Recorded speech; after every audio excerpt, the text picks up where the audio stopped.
पुण्यात सीझनची पहिली अनलिमिटेड आमरस थाळी खायची असेल तर कर्वेनगर मधील ह्या राम मंदिर इन्स्पायर थाळी रेस्टॉरंटला आत्ताच व्हिजिट करा. या थाळीमध्ये आम्ही ट्राय केलं जलजिरा, आमरस, दिलवाले समोसा, हरियाणवी ढोकला, पालक चाट, पनीर कुर्मा, कॅबेज चटपटा, चवळी महाराष्ट्रीयन, आलू टमाटर मटर, मिक्स दाल तडका, गुजराती कढी, फुलका, जवारी रोटला, पुरी, मूग दाल खिचडी, स्टीम राईस, जुलियन सलाद असे 25 पेक्षा जास्त चविष्ट आयटम्स इथे मिळणार आहेत. तेही सगळे अनलिमिटेड.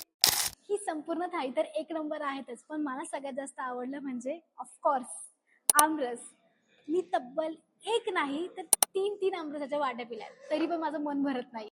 त्याच्यासोबतच दहीवडा आणि खिचडी पण खरंच खूप बेस्ट आहे. राम मंदिर थीम असल्यामुळे इथे अँबियन्स खूप पॉझिटिव्ह आणि स्पिरिच्युअल वाटतो. इथे आलं की पोटासोबत मन पण नक्कीच खुश होऊन जाईल. तर पुणेकरांना तुम्हाला पण या मँगो सीझन मध्ये अनलिमिटेड आणि मनसोक्त आमरसाची थाळी खायची असेल तर राम भवन प्युअर व्हेज थाळी रेस्टॉरंटला आत्ताच व्हिजिट करा.